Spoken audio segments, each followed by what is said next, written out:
excited that you guys have decided to tune in to the show today. We have such a great show today because you know what we're talking about today, y'all? We are talking about how to find your inner peace and how to get it. Because we got to get it, y'all. This is the beginning of 2019, and we have some of the best coaches that's going to help you to get that inner peace that you need. Make sure you guys go ahead and share this video now. Share. All of the coaches' information is in the description box. So I know that you're going to be thinking to yourself, how in the world do I get in touch with Alandria? Her information is in the description box, and it's going to tell you everything about her as well as all of her different posts. So that's why it's really important to make sure that you like their individual Facebook pages so you can always be notified of when they do posts, when they come online and things like that. So I just want to introduce our coaches to you guys. So Alandria, we'll start with you. Awesome. Hello, everybody. Can you all hear me good? Okay, cool. All right. Well, my name is Alandria Lloyd. I am a change agent ambassador. I am a coach specifically for single women, and I encourage them to maximize their season of singleness by focusing more on finding themselves and their purpose in God and less on being found by a man. That's good. That's good. Okay, Dr. Cali, go ahead. Hi, everyone. Can you hear me good? Yes. Okay, great.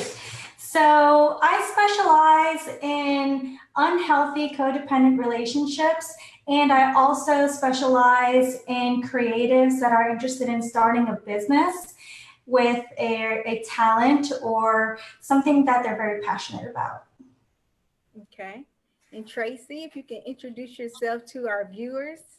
Sure. My name is Tracey George, and I'm here in South Carolina. I'm a life transformational coach. I help you get your best life by learning how to apply balance and avoid burnout, because so many times we get caught up with stress and we get distracted instead of doing the things we have to do to maintain a healthy perspective. That's good. And you guys, you know what? If this is your first time tuning in, let me just let you know how you can make this show a lot more exciting and interactive. Make sure that you go ahead and post your questions and your comments in the comment field, and then we'll have these ladies actually answer those questions for you. Again, make sure that you go ahead and share this video now. We're going to pause for like 2 seconds so you can just go ahead and share it. Okay, we paused. So, so I'm going to go ahead and ask the first question to you ladies. So what is inner peace to you, and what does it look like? Okay, I guess I'll go first. So to me, inner peace is about really understanding that anything that you will ever need in life comes from within you. To not look outside of yourself for any fulfillment, that you really are divinely connected to all of God's creations, and everything that you'll ever need is within you. So to have the confidence and to have the self-love to believe in that. Mm-hmm. That's good. What about you, Alandria? What do you think? Okay, so inner peace for me is not necessarily the absence of problems, of course, but being able to lay those problems down at the feet of God and to know that the battle is not yours, and just trust that He's going to take care of that for you. Mm-hmm. And so just maintaining a positive attitude, already knowing that you have the victory, that's something that allows me to maintain my inner peace. And knowing what battles to fight. You know, you have to pick your battles and not allowing people to pull you into their problems and make their emergencies your emergencies, right? Mm-hmm. So it's just knowing that God has it all under control and just really trusting Him. That's what allows me to maintain inner peace. So let me ask you something, Alandria. You were just saying that to not make other people's problems your own problems. How do you do that though? You know, because when somebody comes to you and say, oh my gosh, I have only 30 minutes, you know, to get to work and my car broke down, but you know that there's something that you have to do, you know, within that time frame as well. How do you, you know, just say, I'm sorry, I just can't help you right now? So what I mean by not allowing other people's sometimes we carry other people's burdens and like really allow them to like stress us out and really bog us down. So that's what I mean by that, because of course people are going to come to us with different things. But in the question that you asked, just being able to say, hey, I'm sorry, maybe I could see what else, if I could, maybe call somebody else to help you, but you can't allow people to pull you from the things that you already have, scheduled to do, because that's going to create another problem for you too. So it's just trying to find a balance, just like the other coach spoke about, finding a balance and not allowing people just to pull you down with their issues, because it's very easy to do if you aren't careful. Definitely. And to add to that, one of the things that I like telling people is that boundaries is very important, and we should not do for others what they could and should do for themselves. But when it comes to friendships, it's about the people that we value in life, and this exchange of energy, this exchange of love, this exchange of friendship.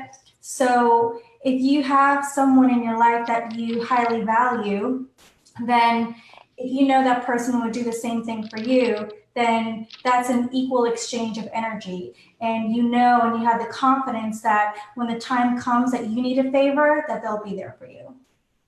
Good. Yeah. That's good.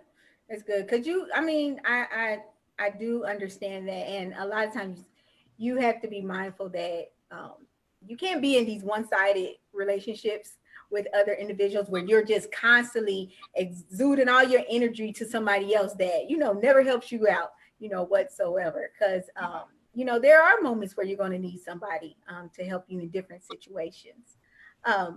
So what do you feel that life looks like or feels like for an individual that actually doesn't have that inner peace? Because sometimes people just don't know. They're like, oh, I got that inner peace. Like, I don't think you do. I would say that it looks like chaos without relief. It's like being inside of a room with no windows and no doors, and the problem is in there with you. A lot of people don't realize that the Bible said there's a time and a season for every one of these things that occur. It's how you address it. It's how you deal with it that causes for you to be at peace, to be at calm. One of the statements that I like to say is rest, reflect, and be renewed. When you can flip that storm on its side and begin to look at it as a learning tool, as a lesson, as a point, as a focus, not to be distracted, but to incorporate it in your daily routine. So death happened in your life. Divorce happened in your life. How can you allow that to help you grow instead of helping you sit in a corner and feel sorry for yourself? Definitely. So what about y'all ladies? What do y'all think it looks like for an individual that's not really experiencing inner peace? What does that look like in somebody's life, you think? Well, I can speak personally there because I didn't always have inner peace, and it was misery. That's exactly what it looked like. Misery, and they say misery loves company. So I was miserable, and I didn't care about who else's life I made miserable. That's good. And so that's what it looks like when you don't have that peace. You're miserable, and you're just kind of like, you're that toxic person. We talk about toxic relationships a lot and how some people should disconnect, but what about when you are that toxic person? And so for me, I didn't have inner peace. I was extremely toxic, and I attracted other toxic people. Wow.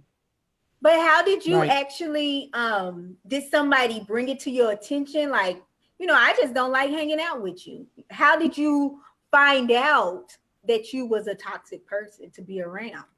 I didn't like myself. I didn't want to be around myself. And so I realized, something had to change here, and so that's, a part of what my outreach ministry is, Change Agent Outreach Ministries. And it's about being the change that you want to see in your own life. And that's what it's about. And so I wanted peace. I wanted to be happy, and so I had to flip that script and turn the thing around and decide that I was going to be the change that I wanted to see in my own life. before I can expect anyone else to come in and do anything for me. I had to take accountability for myself. Good. And I would like to ask the viewers, because we have a couple of people that just tuned in. Go ahead and share this video now. What does that chaos look for you? How does it look for you when you no longer have that inner peace? Because I feel like there's it's a roller coaster sometimes. Sometimes you have that inner peace, sometimes you don't. But in those moments when you don't have that peace within, what does that look like for you? Cristy, did you have anything to say? Well, for me personally, I have a tendency to fall into a depressive state. I just like Alandria said, I am not happy with myself, and I feel a lack of motivation. I feel a lack of energy. I feel a disconnect with other people. So I definitely have experience in recognizing what it looks like for me. And everyone's rock bottom is at a different level and looks differently. Everyone reacts to it differently. Yeah. So I think that part of growth is first recognizing what that looks like for you, and to be able to make the necessary changes within yourself to get yourself out of it. Because ultimately, I mean, life coaches are definitely there for you in that respect. They are there to help you, lift you out of that hole. But you can't go to a life coach until you realize that you need one, right? Until you realize that you've fallen into the hole, into the deep, dark rabbit hole, as I like to call it, and ask for help, because that's what we're here for. We're on this planet to help one another. Absolutely. Definitely. And I think another thing is just with that asking for help, you have to really just be honest with yourself and humble yourself, because I know there were times where I would just ask myself, Martinique, what is wrong? Like, you're not going hungry, you know, you got a roof over you. Like, what's the deal? Like, why are you acting like this? Or why are you feeling like this? And so it's just, you know, sometimes because you have experienced happiness and you have experienced that inner peace, and you can tell when you don't have it, you know? So I think it's a good question just to ask yourself, like, what's the deal? Like, what is wrong? And honestly, for me, when I'm disobedient to God, when I keep telling God no about something, then that's when I don't have that peace. I'm like, well, that's your problem, Martinique. You better stop telling that man no. And sometimes, if I may jump in, sometimes it's also a cultivated problem within our own minds. Sometimes it's about perception. It also has to do with the way that we grew up. So for one person may see something as a major issue, where the other person may just see like, oh, that's no big deal. Yeah. And we just want to give a shout out to Francine and Nikita that's joined the group. Thank you guys for tuning in. And Francine actually said, I think people do to you what you allow. I also think that some people just don't know how to ask for help because of pride. And this is she said this is her problem. So what would y'all say to somebody that has recognized that they have a problem asking for help? Oh, that was definitely my issue in asking for help, because personally, I felt like it's a double-edged sword for me. One, I felt I was undeserving of the help. That's good. I was unworthy of the assistance for someone else to take time out of their day, to take the energy out of their life to assist me. Like, am I really worth that? So I struggled with that, first of all. And second of all, it was also a matter of fear of confronting the facts of change. Something within me has to change, and just being accepting of those facts and having to confront exactly what those things were. So to me, it was a fear factor, and it was also a self-value factor. That's good. One thing you also have to take into consideration, it's a time for you to change the way you think. we have a tendency to take what we have been thinking, even from our childhood, the filters that we grew up with, so that by the time you get into spaces where you can ask for help, you don't think you're worthy of it because maybe you didn't have your voice as a child, or maybe you didn't feel like you were able to speak up, because when I grew up, you were seen but not heard. And so you carry some of those outlooks into further parts of your life and not realize you do have a voice, you have an opportunity to share. When you begin to say, you know what, I'm worth it. I'm worth the time and the effort to be able to take better care of myself, even if that means asking someone else to help me. And I think another thing is, nobody knows what you're going through until you talk to them and tell them. Exactly right. And I just found that people do care, but they're not going to take that extra time sometimes to find out what your problem is. Like, it's okay to speak up, and that's right. why it's so important that we have these relationships with people that care for us and don't mind taking that time to listen. But we have to also recognize people have lives as well. Right. And when you're going through something, talk to them. Even if you got to schedule a time, like, can I call you at 3:00 tomorrow? Because I got to talk to you about something, but just talk to them. It's okay. Right. That's right.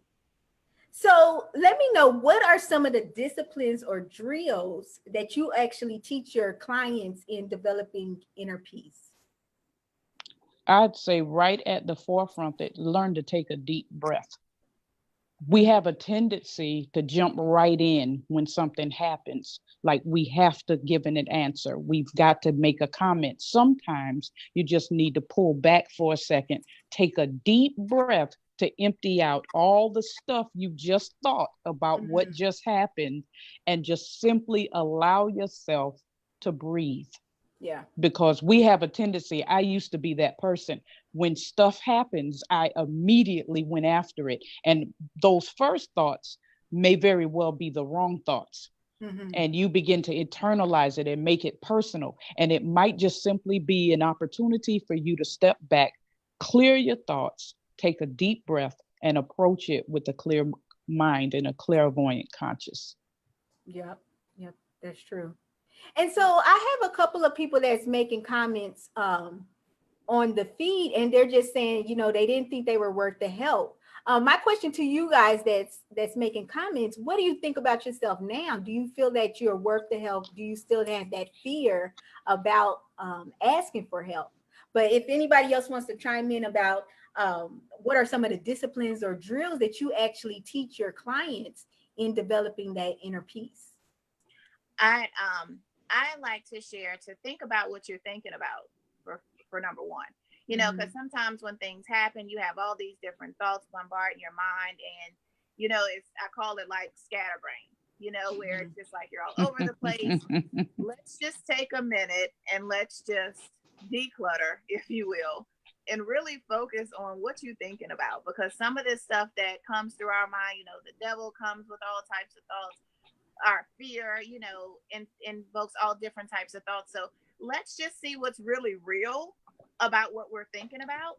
And then the next step after that is, what can you change in that? What can you do to fix that? Now, if it's something you can't fix, that's when you need to turn it over to God. But if it's in your power to do something about it, okay, let's sit down and come up with a plan of action on how you can be that change that you're desiring to see. Go ahead, Dr. Just jump in. Yeah, I was going to say, the very first thing that I like doing when I get a new client is that they take the time. I give them an assignment, and the assignment is for them to take the time to make a list and really elaborate on everything that they're grateful in their life at that moment, everything that they're grateful for having achieved, things that they're proud of themselves for, and give them the time to reflect on their self-love. Because one of the biggest problems when there's a lack of self-confidence, especially with the self-value and feeling unworthy, like I struggled with, was, I grew up being highly criticized by a family member regularly. I was criticized more often than I was recognized for anything that I was doing right. Yeah. So as an adult, I grew up with that inner voice always criticizing myself. So I actually have to take the time and practice this on a regular basis. Every morning, I do, even in my bathroom mirror, I have a note to myself saying, what are you grateful for today? Mm-hmm. So I always wake up with that positive thought in my head. The second thing I like to do is teach my clients is that there are two aspects of you. There's your inner self, which is your spirit, and then you have your ego. And your ego is always going to be that critical voice in your head. And your spirit, which is connected to the divine, it's connected to God, will always be a channel and source of infinite positive love. Mm-hmm, mm-hmm. Definitely. And I think that that's really good that you brought up the transformation of your thoughts, because our thoughts are just so powerful, and one of the things that I think really just helps to transform your thoughts are just reading books that's really going to continue to feed into yourself of the possibilities that you can become, and I'm a Christian, so, I do believe in the possibilities that you can become through Jesus Christ, and so with that, I feel like the world bombards us so much with negative things and say, oh no, you gotta do this a certain way to get this, but no, that may not be the answer, so like, I just love that you actually have something on your mirror that's a constant reminder of who you are, because you need that on a daily basis. People think that you can just get just once a week. No, you better feed yourself that stuff every day. Every day. Every day. Every single day. The importance of, and I want to stress what you just said too, because the importance of habit and ritual is extremely important, because you're implementing that into your life every day, and you cannot lie to your subconscious. You can say something until you're blue in the face over and over and over again. You can look in the mirror and tell yourself you're beautiful. But if you truly don't believe you're beautiful, then your subconscious is not going to confirm that in your everyday life, and it's going to come out unconsciously with things that you say or certain actions that you take. Mm-hmm. Mm-hmm. That's true. Definitely. So true. So true. So how do you think that a person's environment actually affects their inner peace? That's a good one. Where you grow up, the peers that you have play a role. I was listening to the ladies talk about some of the things that they encountered as a child. I had family members that said things, and those things followed me, so that it dealt with the type of decisions that I would make. Mm-hmm. And so I didn't think the best of myself because I was told that you were this or you were that. Mm-hmm. And so when you have a certain environment, and it happened over a summer. I was 8 years old, and my parents took me and my brother to stay with my grandmother and some of their siblings for a while. Mm-hmm. Once that summer was over, that month and a half, and I went back to school, I was a different kid. That's good. The environment played a negative role, and a lot of times parents don't consider it. We as people don't consider what kind of places we put ourselves in. It might be funny at first when they say the joke or they say certain things, but eventually you keep hearing the same thing repeated, and then you begin to start asking yourself, well, is that how I appear? Is that me? And before you know it, you start agreeing with the things that are being said, and you don't even realize that that's what you're doing. And I found myself in my adulthood repeating things that I first heard as a little child. Mm-hmm. That's awesome. And I definitely would like to chime off of that, what Tracey said, because I definitely had a similar experience when I was a child. I was criticized a lot. for being a dark-skinned woman, you know, Yes. and it was my family members, you know, Yes. it wasn't strangers, you know, Right. I was belittled by my cousins, you Right. know, and I did, you know, I heard so much of how ugly I was and how Black I was and all of these different things. And like, I believed I was the ugliest person. And so that caused You're me. so pretty. I mean, Exactly. that's Exactly. so crazy. Yeah, Exactly. but I believed, you know, like I was so Mhm. ugly, and I believed that, you know, I'd never get a boyfriend. And so when I did get one, you know, like I went crazy because Yeah. Right. you know, I felt privileged because I'm like, I've had all these people telling me I was so ugly for all these years, and now I got this boy telling me I'm pretty, you know, and so that caused a whole nother situation, you know, caused me to, you know, lose my virginity at 12 years old, you know, because this is the first person who actually showed some interest in me. You know, even if it wasn't real, it felt good enough at the time, you know, and so I engaged in that, and that led to a series of toxic relationships in my life, but it was based off of the things that were planted in my mind as a child. And so that's one thing that I encourage, you know, single women to do in my coaching program is we have to go back to our youth to uproot those seeds. First, we have to identify them, to see where they're planted, and then we have to uproot that stuff, because if not, you will continue to manifest that behavior in your life. And I didn't stop, you know, manifesting that way until I was late 20s, you know, because I still felt like I was worthless. I still felt like I had to prove myself, all based on what my family members told me when I was a child, you know, because they taught me how to hate myself. And it worked. It worked. It worked. Yeah. And I know that we asked the question just about how do you feel about, you know, just to the viewers, how do you feel about yourself now? And, you know, somebody actually said that, you know, they had to really just figure out who they were, you know, just as an individual. And so it's just, I don't know.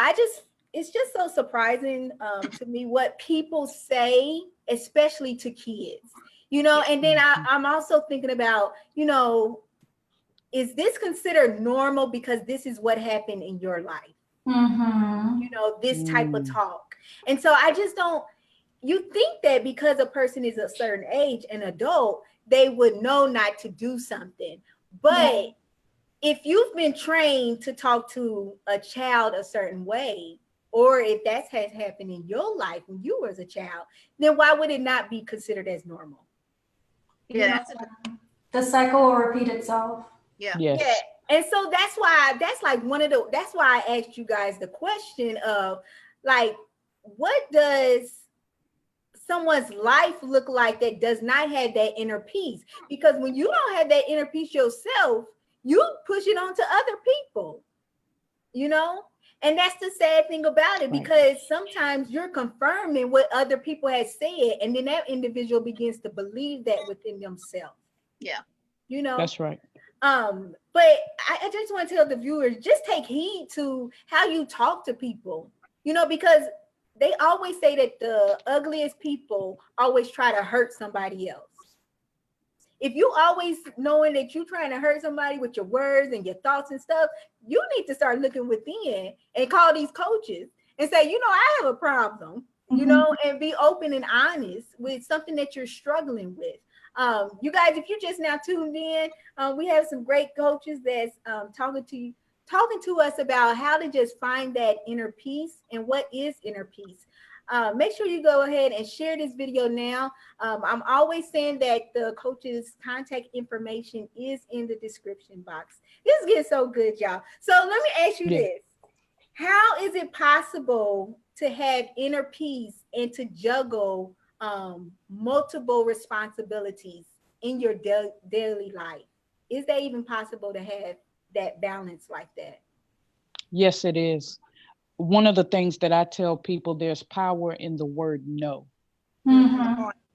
There is power. I had to learn it, because being a minister, if somebody asked me to come minister, but I have issues with the children, I need to deal with their school, I felt compelled to go because I'm called. But I found that there was strength in my no when I told them not this time. Thank you for inviting me. If there's something else I can do for you at another time, it would be great. We can relook at it at that point, but you have to know what is important to you and have that priority or priorital system where you know, okay, this is dealing with my children, their schooling, whatever the case may be. And as you prioritize, then you can put things in order. And if there's time, and one thing I also tell my clients is always make time for yourself. And sometimes you will have to shift things and put yourself at the forefront, because I can't help you out of the fire if I don't even know where the door is myself. Yeah. Right. And I'm trying to save you, and I'm about to kill myself trying to save you, and we both end up burnt up. And so I had to learn that the best gift of mothering that I could give to my children, the best minister I could give to the ministry, was one that was well rested, one that said no when necessary, one that took out time for herself, so that when I revisited the situation, I'm not giving you a part of me. I can bring my whole self to the table. That's good. That's good. What about you, Alandria or Dr. Cali? Well, for me, I do manage 2 different businesses, and the way that I keep my inner peace is reminding myself that reminding myself that the ultimate goal and ultimately what I'm working for is going to benefit a whole lot of people. So I'm very passionate about what I do, and anything that I do invest a lot of my time and energy into. I don't say yes unless I know that I'm going to be very happy doing it. It's satisfying, it's nurturing, it makes me feel good. And at the end of the day, I know that it's going to help other people. That's how I keep my inner peace. That's good. Yeah, that is good. What about you, Alandria? For me, I keep my inner peace by knowing what I'm called to, because everything is not my assignment. And that's the number one thing, to make sure you know what you are called to and not. Because when you engage in things that you are not called to, this will create what I call unnecessary warfare, unnecessary headache, and all types of confusion that could have been avoided if you would have known simply what you were called to. So that's one way how I maintain my inner peace, and also staying at the feet of God so he can help keep me straight. So Right. But just in generally avoid overextending yourself. And I had this issue in my early 20s where I was so energetic. I was so excited about doing all kinds of things. And I just wanted to have my hands in all kinds of different projects, because I was like, oh, I like doing that. I like doing that. I like doing that.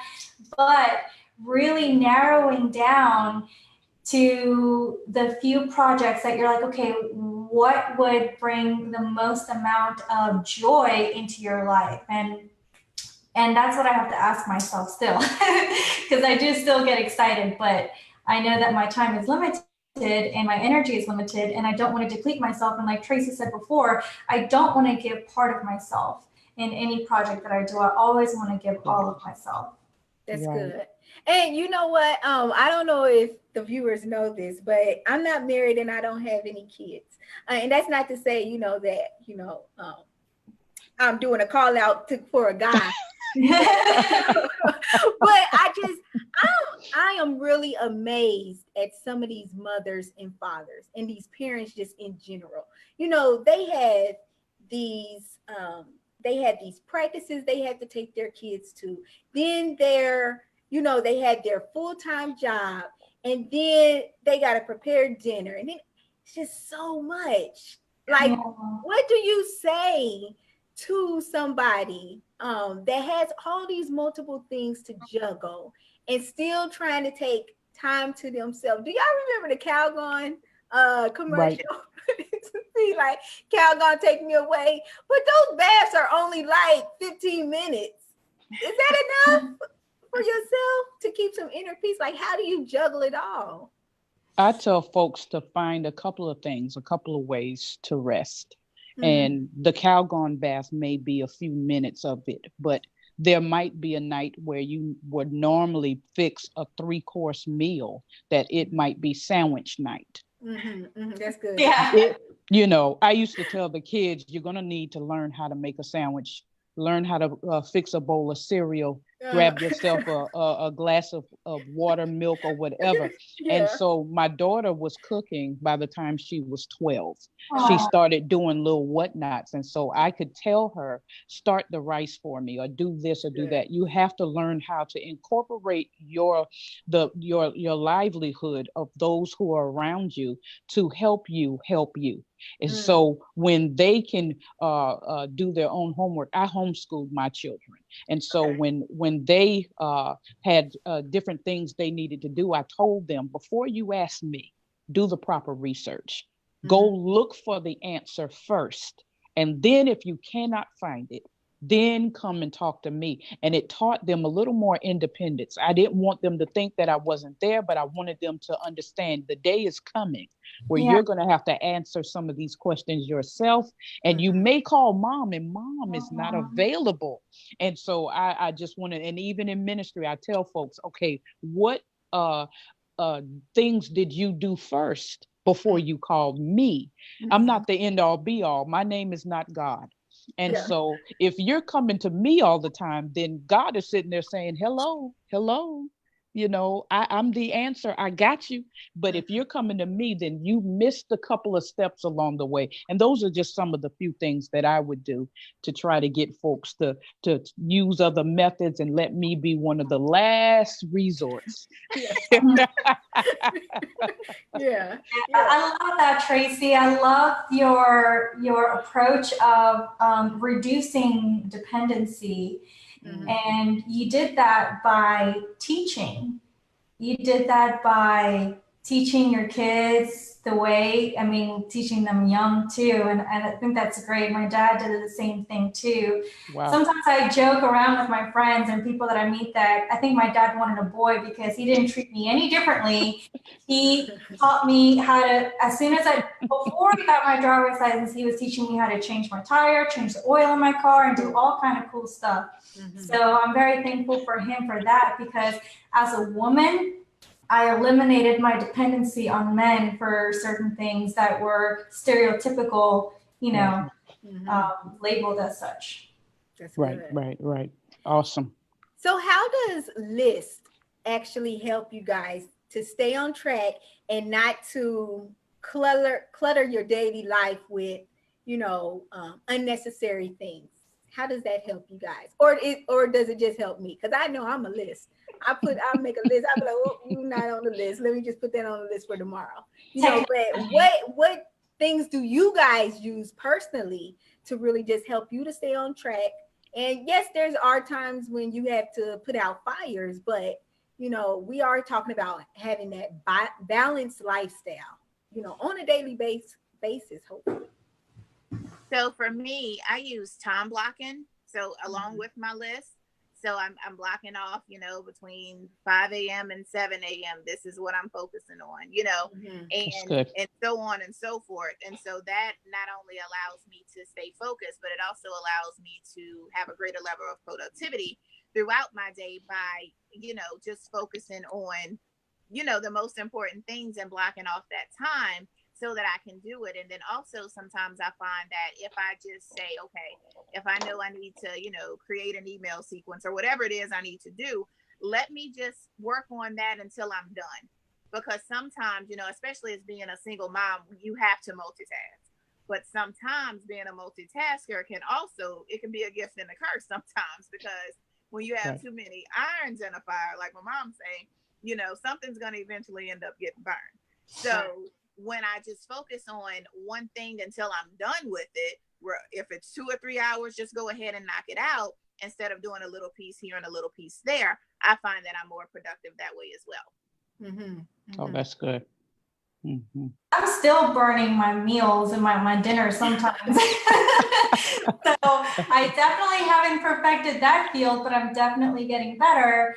And that's the whole thing. The more dinners I burn, the more lessons I'm learning about, okay, I need to set a timer. I need to do this. I need to do that. So as I'm making these little mistakes in my life, I'm learning to adjust and make and adapt to just different things that will help me along the way. I definitely think that setting boundaries and being very strict with oneself, especially if you're self-employed, is very important. Mm-hmm. I started my second business in the summer of last year, and that transition of being a single business owner to owning two businesses was a difficult transition as well. Yeah. So I had to, after about 2 or 3 months of being all scattered, developed a system where I designated certain days where I was working on one business and other days I was working on the other one. So you live and learn. I think that there's no real rules. It's about what you learn based on your mistakes, and the mistakes are a necessary part of the process. Mm-hmm. Mm-hmm. I think I would just add and piggyback on both of them is you start hearing different ones give little life lessons, and you pick some of the ideals and try them and see how it works for you. Because I found, like, when Alandria was talking about time blocking, that wasn't something I did. I would write a list, and then I would end up going over or doing this or doing that. And I found that shutting down a couple of hours per day to do certain things kind of helped. But at the same time, like Cristy was saying, dealing with setting certain days. There were times I had bigger fish to fry and I needed more time. And so I would found myself doing that. So I would tell the audience, begin to start using some of the things that you're hearing and try them out and see how they work for you. And when you find something, put a pinpoint on that and go with it. Mm-hmm. And sometimes you do have to personalize it, and it's okay to mess up, but tomorrow's a new day. Right. I know that we actually have a lot of entrepreneurs that watches, and one of the things that I heard just preparing myself to start doing my web shows full time is, yes, you work from home. And when you tell that to people like, oh, you at home all day? Let me go ahead and call you. No, I'm still working. So you do have to also just discipline yourself to not always just pick up the phone, when the phone rings, if it's a family member or friend. Yeah. Because you have to think about it as, would I do the same thing if I was at an office? Right. Right. That's and good. So right. You really just have to be mindful of yourself and just discipline yourself, that I'm going to stick with this. And I know a young lady said she does like these 45-minute sprints with her task. So she sets her clock for 45 minutes, and that entire 45 minutes, she's just doing that one thing. Instead of saying, okay, in the next 5 hours, I'm gonna get this done. I don't know. And Martinique, like you were saying with the whole working from home thing, my husband also works from home. Mm-hmm. So we have to be very respectful of each other's boundaries too, because he's a software developer and software developer with the automotive industry, and he's building circuits on the computer. So one small error could set a circuit board on fire. So I'm very respectful of his space. And yeah, sometimes I'm in the kitchen and I can't reach something, and I'm like thinking, oh, I'm going to say his name, but I'm like, no, I'm going to go grab the ladder and not disturb him. So I think, that has definitely changed in my life from working full-time in an office to working from home.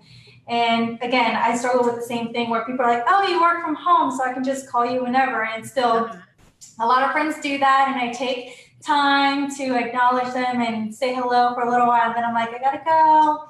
Things are starting to pile up here, so struggle is real. Definitely. So are there any last words that you would like to just tell our viewers just about, how you develop that inner peace within yourself, and how it is possible for them to develop that inner peace, and just to give you a call if they would like to set up any type of discovery session with you or anything like that. And we'll start with you, Alandria. Okay. I would say first, to maintain an inner peace is you have to make a decision. You have to make a decision that you're tired of being miserable or frustrated or tired of seeing everyone else happy. and you feeling like you're in a rut. You have to make a decision. And if you are not strong enough to pull yourself up from that rut, do not be prideful or do not be afraid to go out and ask someone to help you. Because the thing is, we're all dealing with things. We've all been there before. And even going back to a little bit about, some of the people that said that they were afraid to ask for help. For me, I wasn't necessarily afraid. I just didn't want to be judged. And then I didn't want people in my business. So I had to get over myself with that, and finding someone that I felt was trustworthy that I can, kind of open up to. So, reach out to someone that you may know, even if you don't. Like I said, I mentor single women who are looking to maximize their season of singleness, focus on finding themselves and their purpose in God, and less on being found by men, because that is one of the biggest things that we as single women have. We're so worried about when we're going to get married, how much longer it's going to be before the man comes, and all this different stuff. And you spending all that time obsessing about a date that you don't even know is going to happen when you are wasting today. And today can be spent on becoming a better version of yourself for yourself. So I have a program. If you are interested, please do not hesitate to inbox me. You can visit my website. It's www.changer Academy. And Changer is spelled CHANGHER academy.com. And guys, I actually have Alandria's information in the description box, her Facebook page, as well as her website. Okay, Dr. Cali? Yeah, so I actually like focusing on a couple of different things just based on my life experience and my education. So I overcame a very toxic and codependent relationship specifically with a family member. So I do like helping clients that find themselves either just coming out of a toxic relationships or that are in a toxic codependent relationship, and helping them get out of that. Another thing I enjoy doing is business planning. I started my business when I was 22, just out of college. And it's been an incredible, joyful ride. I own a fine jewelry brand called Cristy, Cali, and that's been a growing evolution. So that's been my pride and joy. The last thing I also like focusing on is, again, because I struggled with depression, with feeling unworthy, again, because of this toxic codependent relationship, I do like focusing on empowerment and confidence building. So if y'all feel called to that, then my website for my coaching practice is drchristicali.com. Okay. Awesome. Thank you so much. Okay, Tracey? All right. Well, enjoyed working with the ladies tonight and sharing with each one of you. It's a beautiful thing. I think it's lovely what we see happening as time goes on. And for me, I enjoy empowering people, making you think, realizing some things, going into the mirror and facing yourself before you share yourself with others, get to know you for yourself. And then when you get to know yourself, then you learn about who you can express certain parts of you to while taking care of yourself. Because I tag on Alandria when she said you find that you can't trust everybody, and that's okay. And some people you cannot share certain parts, like certain things that you went through because of the judgment factor and all that, and that can tear down your own zhuzh, your own confidence level. So we try to get you to a place where you own it, find your voice, and be able to speak up for yourself and say no.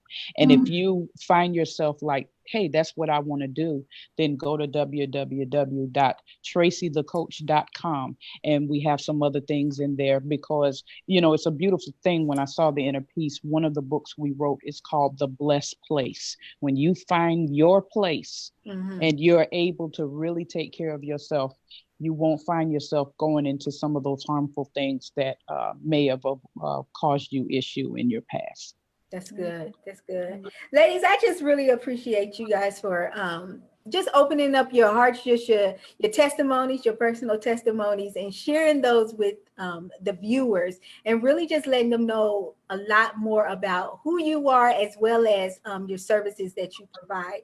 I'm not going to say the person's name, but we actually had one of our viewers say that she's in a toxic marriage right now. And so, viewer, I just want to let you know that I'm just going to be praying for you tonight.